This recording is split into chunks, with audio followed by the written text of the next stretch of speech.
Hello, fantasy managers, and welcome to another video from myself, Will, and fantasyfootballhub.co.uk. Today, we are joined by none other than Adam Hopcroft. Some of you will know Adam from his Twitter account, Hopcroft13. But Adam is a very, very good player. He's got a very, very impressive season history. You can see his ranks up there. He came in the top 4,000 last season and has multiple top finishes to his name. Welcome, Adam. Welcome, Will. Thanks for having me on. Yeah, it's a pleasure to have you on, Adam. And you came on before, but that was a while ago when we had very few subscribers to the channel. So maybe for the new subscribers and for the new season, maybe just give a quick intro to who you are and tell us a bit about yourself. Yeah, of course. So I'm Adam Hopcroft. I've been playing FPL now. I think this is my 9th season. I also play the Sky game as well. I had my first season doing that last year. I think I finished in the top 10K 6 out of 8 seasons. And I suppose more recently, I came onto Twitter about 18 months ago, post a lot of stats-related tweets and make quite a few guest podcast appearances, including with yourself. And this season's quite special because Villa are back in the Premier League, which is good to see. Yeah, I'm going to be interested to get some of your thoughts on Villa players maybe a bit later. But let's get to the question. So we're going to do this in a sort of a community question style. So we posted a question on Twitter, and these are some of the responses we got. So we're going to tackle some of them. We're going to be looking at cheap strikers, budget midfielders, budget defenders, and lots of other stuff. Barkley questions. We've got lots to go over. We'll try and get it all done in 20 minutes, half an hour or so, but we'll see how we get on. Okay, so the first question from FPL JJ. There are 3 dilemmas, so he's got in with a cheeky 3 questions here. 4.5 million keepers. What are your thoughts on those, Adam? Well, I think JJ will probably have similar thoughts. So he's a Villa fan as well. So I think the move that's happened today probably opens up 2 opportunities. So I think Heaton at Villa will be a very good option. I think the Villa has signed 4 centre-backs over the course of the transfer window. I think the signing of Tyrone Mings last season, when bringing him in, it really, really shored up our defence. So we went from the worst defence to the second best defence just from Mings coming in. So, and Heaton's obviously got a great track record in terms of saves. So I think he is an option. I'm not going there, and the only reason, and this I always said I would not let my team rule my FPL decisions, but it's hard enough watching Villa wanting a clean sheet. I can't take it having my FPL goalkeeper. That's just too much. But I do think he's a good option. I think after Spurs away, where he could get some saves, maybe could get 2-3 points. We've got Everton and Bournemouth at home.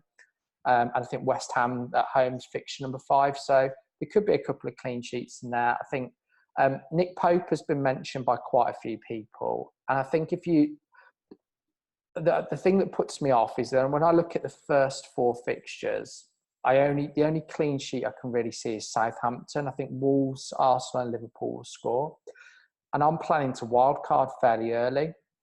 So probably get round Gameweek 5 or 6. But I'll be surprised if I haven't pressed the wildcard button by then. So I just think there are better options short term. I think long term, if you're planning to hold the wildcard as long as possible, we know he had a very good season a couple of years back, gets loads of saves. Burnley are quite good at restricting shots from distance. The defenders don't pass out from the back as much, so they don't hog the bonus if they get clean sheets. So I think he's a good option. I think the other one, I did have Matt Ryan, but just something didn't seem right with it. I'm not a huge fan of him.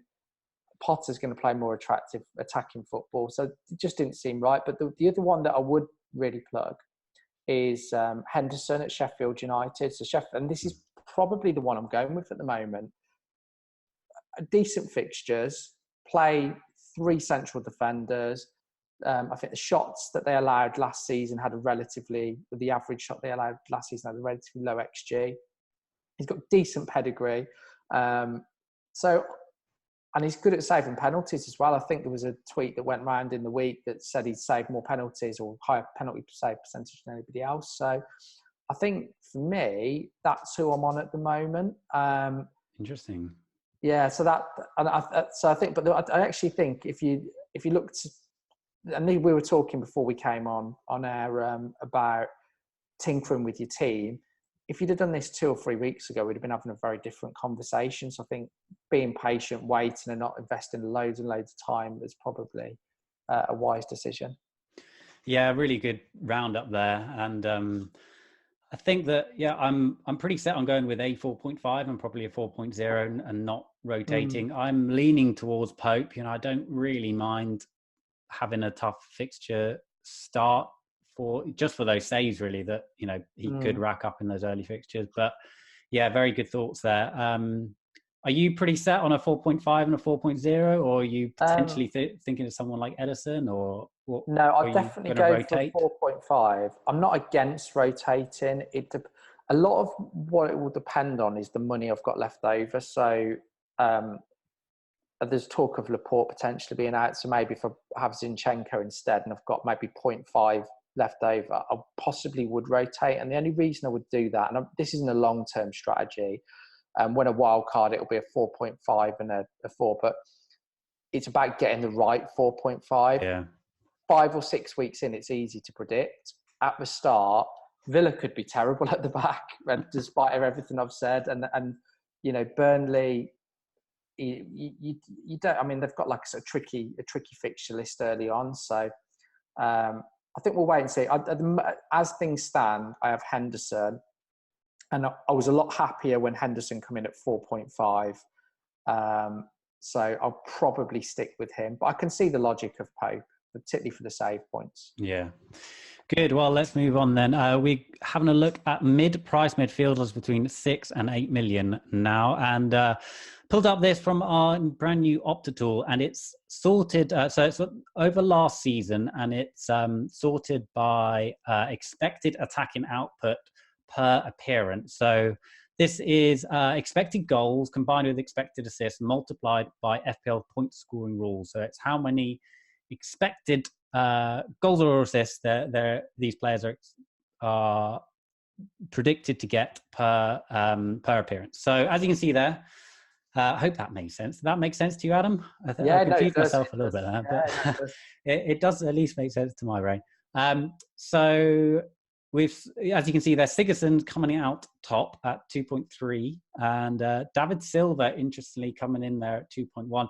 I actually think David Silva is flying under the radar a little bit. I know he is getting old, and there's a chance he might not get that many starts, but he's still got 33 starts last season, as you can see there in the appearance. Man City, any Man City player that he's playing in that team is going to score goals. And you've obviously got Fraser, Maddison there. Martial, I think, is also flying a little bit under the radar.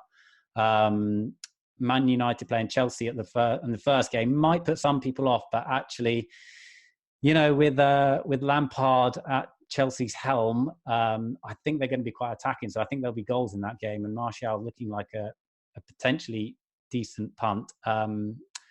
And yeah, further down the list there, you got the likes of Tielemans and Perez. What are your thoughts, Adam? Who is your pick of the bunch out of that lot? Ryan Fraser, and the reason being, I just like his creativity. I think he's so consistent. I know looking at this table, you've got the key passes. He's Maddison's slightly outperforming him, but then when you factor in the quality of those chances created more big chances than anybody else last season. And I think for a consistency point of view, with Wilson in the team, he's probably my favourite choice. He's playing the two promoted teams to start with as well.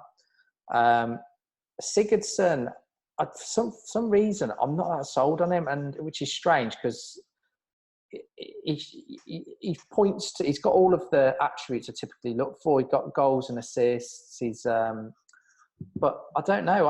I just, some of the comments that maybe Marco Silva's mentioned and talking about Everton's formation, and they haven't scored a lot of goals in pre-season. Actually, they didn't score a lot of goals the second half of last season. Their defence was very good, but I think the second half of last season, Sigurdsson got like 5 goals and 2 or 3 assists. It wasn't wow, and I don't think he's priced at 8 million, which you possibly, you're going to want him to return at least every other week for that. So I'm not as set on him. I think there are exciting options like Martial, you've mentioned, David Silva, you've mentioned. I think both of those were under the radar. Maddison, I mentioned this before. I think there are better options than Maddison, and I actually think he's been overpriced this year, which might be a bit controversial. Because I think when you look at, the likes of Perez, Tillemans, and I think he only got 7 goals and 7 assists, which isn't setting the world alight. And whilst he creates a lot of chances, then when you take out set pieces, he's not creating loads and loads and loads of quality chances. So that said, he's a top player, and he definitely is someone that passes the eye test. So at the moment, because I've got 2 of these in my team. I've got Fraser and Perez. Perez may swap to Tillemans. I'm in an arm between both of them. I think the fact he's moved to a better team, and the fact that he's going to be playing off Vardy and will almost make sort of ghost runs into the box, I can see him scoring quite a few. And he does look like he's going to be playing quite far up the pitch, doesn't he? Yeah, I think so. And I think he'll. I think the fact he's a midfielder now as well. So what did he get? 13 goals last year. So I think that's an added benefit. He's not that creative, but I don't know if that's because he was playing for Newcastle. Rather than he's just not that creative. So I'll be watching the last Leicester friendly, looking at potentially either Tillemans or Perez, and making a decision between them. To be honest, the ones that I'm really intrigued about probably aren't on there. So Barkley, I'm interested in. We got a question on Barkley later. Yeah, so we'll come to that. Pulisic as well. I think he had a great game yesterday, and I think what I'll almost certainly do is get Fraser out when they play City in game week 3, and it's just perfect to transfer to a Chelsea midfielder at that point. But I must admit, at the start when the prices come out, I was really excited about this category. But I think the closer it's got, it seems quite. I don't know. Just it doesn't excite me as much. I don't know. When the game first came out, I had Sigurdsson in my team, and now I think that he's probably fairly priced at 8 million. But I think there are probably better value players. I've got Fraser in my team currently, and I probably will have another one. And I'm not sure out of Martial, David Silva, and Perez. Tielemans, I like him as a player. He'll probably be in my Sky team actually. He's well priced in Sky at 8 million. Yeah, possibly even Milojevic as sort of a completely dullard pick. But I think there are some good options in that price bracket, and as you say, it's difficult to know exactly which one's going to explode, but hopefully at least a couple of them will, and you do have options within there to transfer over. Yeah, of course. Right, let's have a quick move on then. 6 million to 6.5 million strikers, and this one is sorted by XG from last season, and again it's per appearance. So interestingly, Barnes top there. We've got the likes of Deeney, Deulofeu, Jota, King, Murray, Calvert-Lewin. Who's your pick of the bunch there, Adam? My favourite player of the lot is Diogo Jota. I'm a huge fan of him since he's played through the middle. In terms of passing the eye test, he does it. Yeah. He absolutely excels. So he's in my team. He's not going anywhere. He's had a good, fairly relatively solid pre-season so far as well. The one player who's not on there, who, if the fixtures were better, I would almost certainly get, is Chris Wood. I prefer him to Ashley Barnes. And it's not just because he got a hat-trick the other night. One thing that I've noticed, Ashley Barnes gets a lot of yellow cards. He's quiet, which puts me off. He's a bit fiery, isn't he? Yeah, he misses a lot of big chances, and actually Wood's better for bonus. And actually, what I tend to find is that although the XG will always point to Barnes, and that's where the trap I think people fall into, with Wood, when he scores, he almost always gets 3 bonus. And he's had a very, very good pre-season as well. So if the fixtures were a little bit better, I'd bring him in. And he is somebody very, very much on my radar at the moment. And then the only other one that I would shout out on there, I think, would be Glenn Murray.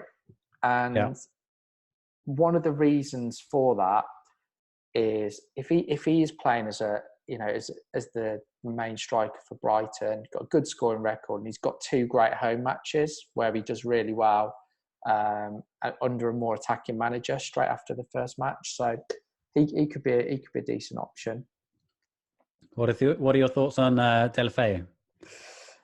I'm going to watch the last Watford friendly on Saturday. He's got good fixtures. He's in one of my Sky teams. I just prefer Diogo Jota. That's fair enough. Player. And I think even with the fixtures, because he's got Leicester away, which I think is quite tough, but then he's got United at home. And one point I made last year is that United at home is a Monday night match, and night matches at Molineux. If you look at the record of both Jimenez and Jota, and actually how Wolves do, they've raised their game. I think they only lost one. There was one particular that was on TV. I think there was only one high-profile match where they didn't seem to get up for, which is the Liverpool game. But they caused so many problems. Yeah, they do very, very well against the top 6, don't they? I think that's just because they like to the top 6 attack them, which they quite like. So I think you can almost flip Wolves fixtures on their head. Well, maybe not quite to that extent, but certainly I wouldn't be worried if they were playing one of the top 6 sides. No, I think Jota at 6.5 is one of the best value players, and he just every time I watch him, you speak to any Wolves fan, he's the player they speak about. Yeah, and he's moved to a striker, but he's playing there. And I think his record since he moved to a striker, I think he got 9 goals, 6 or 7 assists, which is incredible. And I know they've brought a new guy in, but I think he'll still be the main man there. Yeah, I guess I've forgotten the name of the guy that they have brought in, actually. Yeah, so have I. But he's meant to be quite good. But I think he's more of to give it. He looks more similar to Jimenez than he does to. One to watch there, and as you say, we'll have a look at the pre-season friendly on Saturday. Right. Let's have a move on then to Everton, and FPL El Clasico asks, have the fixtures, so Everton have the fixtures, but does the lack of Zuma and Gay worry you about not owning their players? My feeling is Digne and Sigurdsson are still worth starting the season with. So let's tackle that one first. Are you worried? Have you got an Everton defender or even an Everton double up in defence? Who have I got? So I keep switching between Coleman and Luca. So do I. And do you know what? I think they're both priced quite well, and I'm happy to own either of them, depending on the rest of my team. No, I'm not concerned at all. I think they have actually got quite a bit of stability. So they've got Pickford still there. I think Keane is the key player for them. Yeah, I think he's a very good, underrated player in terms of organising the defence. So I am not particularly that concerned. I think the signing of Delph, he's a very, very good professional. Andre Silva, they've signed. They've signed Silva permanently, haven't they? So those two, there's still a lot of stability there. The one thing I do worry about Everton is scoring goals, not necessarily conceding them. And I know they've brought in Keane or Keane, however you pronounce his name. So they brought him in. They've got obviously Richarlison coming back, but they didn't look too potent the second half of last season, and that's what puts me off Sigurdsson at the moment. I think the 2 fullbacks are the way to go. I think obviously Luca Digne has got the set pieces, but I think Coleman, in play stats, and he's in when you're watching him live, I think he's more likely to get a goal from open play. He gets in the box a lot, so I think you could look at either of those options. Yeah, pretty much very similar thoughts. I mean, I was considering the double up in defence with Digne and Coleman, but I think because the Zuma and Gay leaving, it does kind of make me think that I probably won't do that. Well, I definitely won't do that now, but I'm certainly going to go with one of them, and I wasn't sure on the double up anyway. So I'm not quite sure which one, but yeah, as you said, I think both of them are very, very good picks, and you'll do well with either of them. Okay, so moving on to Zinchenko now. What are your thoughts on him? Do you think he's worth owning with Mendy injured and Angelino? Yeah, I like Zinchenko. Big fan. I think there were doubts of him remaining at City a few years back. And I think he's come back exceptionally well. I think because of Mendy's injury, he's got his opportunity. He's won every single Premier League game he's played, so you can't argue with that. I think his points per match were quite strong last year. Yeah. So from a value perspective, I think he's number one left back even when Mendy comes back, which might sound like a strong statement, but I think you could be right, actually. And I think Pep's very much about attitude, isn't he? And I just, that's why Sane's probably going to Bayern. And I think with Mendy, I think he's lost patience with him, and Zinchenko's not really done anything wrong. I can't. He looks quite disciplined now. I think he mentioned he'd had a lot of help on the pitch from company, where he seems to have come on a lot, and I think he could be an absolute bargain at $5.5 million personally. So, it'll be whether I go for him or Laporte, but I mentioned I'm potentially could be wild carding fairly early, so I've got no issue gambling and going with Zinchenko. Yeah, similar thoughts to me, to be honest. And I'm also thinking of do you know what? I've done early wild card pretty much since I can remember. And usually within, around game week 4, game week 5, often I plan for it. So often I've just focused on the first four fixtures or so. This year I'm trying to go a little bit longer. just to give myself a bit of an option. But to be honest, I probably will end up early wildcarding. Can you just explain your thoughts on why you're doing that? Because I think that might be interesting for... I've done it most seasons, and there are quite a few reasons. Number one, I hate the international breaks. It always helps with that. But that isn't the... I did it actually last season. I did it at the end of game week 3. And the big reason is I think between game weeks 1 and 4, let's say, the amount of information you get, which is useful, is probably the biggest. You start with, like, say, a base of 0 information. It just accelerates upwards in those 4 game weeks. So last season, in that game week time, you could see the likes of Jimenez and Doherty were emerging, Fraser, Wilson. It was quite easy, and they all ended up being great picks for the season. So I think to get on the value players, it really, really helps. And you can get ahead of the curve. And I think I also find it quite restrictive having a wild card, because it stops me from taking hits. I find it easier in a way, using it early to my advantage, and then builds up team value a little bit as well when you're getting on like the likes of Jimenez early, etc. So I think I've done it the last 4 or 5 seasons, and I say early, it's probably before game week 8. And I can't see me playing any different. And because I think looking at it now, there are a lot of players that I think will be good options. So if I look at Villa, you've got likes of Wesley, Grealish, Gilbert. You look at Chelsea, Barkley, Giroud, Abraham, Pulisic. You could look at the fullbacks. You look at, I'd mentioned Chris Wood as well. There's so many players that are, and I want to give them 3 or 4 game weeks just to check my opinion. So I'll start with a fairly conservative team, knowing that I'm going to be changing it up in 3 or 4 weeks, because I think we'll start to get an idea about how good Chelsea are, who's in the starting 11, how good some of the new signings are. So maybe Pepe at Arsenal and a few of the others. So that's the reason I'm doing it. I think if the only reason I wouldn't do it is if I have an incredible start and all of my team, the majority of my team are players that I just want to keep with. So if that happens, fine. But I'm a realist. The chances of me picking 11, at least my 11 starting players that I'm going to be happy with, and there'll be 3 or 4 that I want to swap, or others that I want to bring in. So I think I'm just saying I'm giving myself the permission to wildcard early, if that makes sense. Yeah, no, that's pretty much echoes exactly my thoughts. Right, so we'll move swiftly on.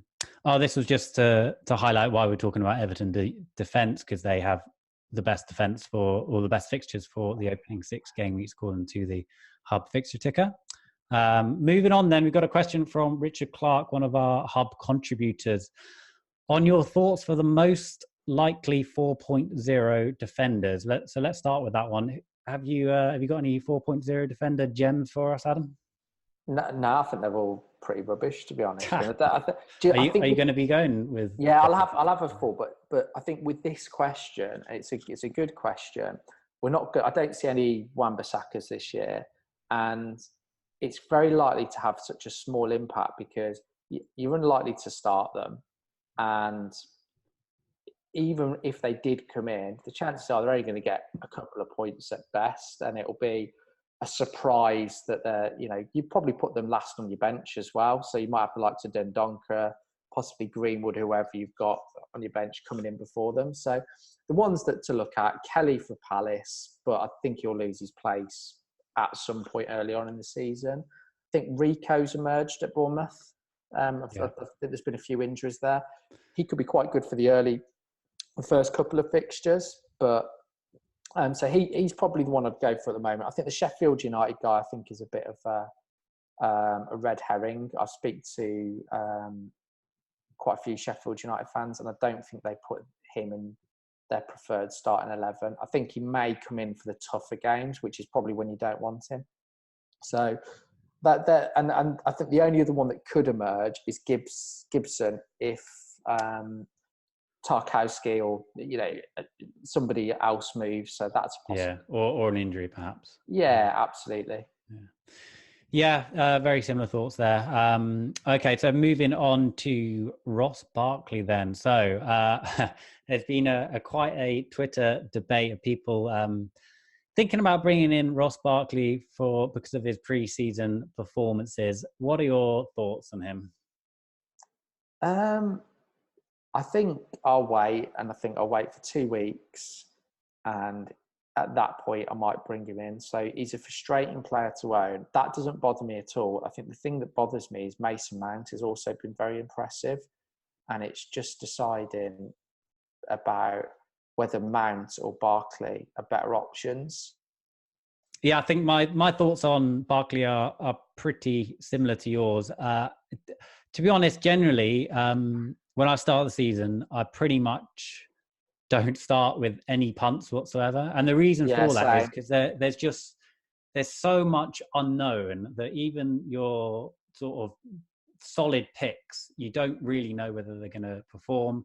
And if you start with even 2 or 3 punts and a couple of them don't come in, then you're already looking at making transfers, making hits. And you've really got to start with regular starters who are going to play, are good FPL assets. And Ross Barkley, he could be worth a punt, but for me, it's a wait and see, especially with those first 2 fixtures for Chelsea. I think he could be a very strong option later in the season, but he won't be in my team come game week 1. I think I think that's a really, really good summary. I think with Chelsea as well, there are so many options in that team. I think that is the team that a lot of people will be watching. Whether it's your 6 million defenders, I think whether it's Alonso or Emerson, that could be quite interesting. I mean, Alonso, if he plays under Lampard with the attacking football, that could be an absolute gem. So it'll be interesting to see. I think how Chelsea set and who gets the number 9 spot as well, because I don't think Abraham's good enough. And that's speaking as a Villa fan. He's a goal scorer, but I think you need more. And I think either Giroud or Batshuayi are going to probably play themselves into that role. Yeah, there are quite a few interesting options that are very kindly priced at Chelsea. But as you say, it's just like a minefield trying to figure out which one of them are going to come to the fore. Yeah, definitely a lot of options there, but wait and see for me. Right. So That's it for this video. If you like this video, please hit the like button, hit the subscribe button, and turn the notifications on. If you want to go follow Adam on Twitter, Hopcroft13. If you want to drop me a follow, I'm FFH_Will. And if you want to check out any of the membership resources on site, we do have a lot, and covered some of them on this video: the Opta tool, the comparison tool, the fixture ticker. We've also got the £5,000 cash league prize for our members, got how to win FPL videos, member Slack channel, lots of membership articles, team reveals from top ranked players, and a lot more. But that is it for this video. Thank you so much, Adam. Hopefully we'll get you on at some point later in the season. Have you got any final thoughts?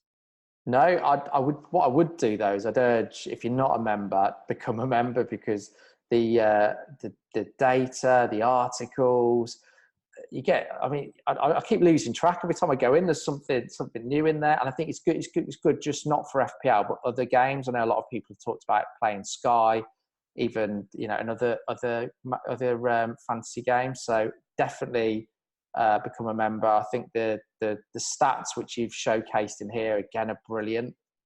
Very nice to look at as well. So. And to win £5,000, probably it's got to be the best FPL mini league out there. Anyway, I'd have thought.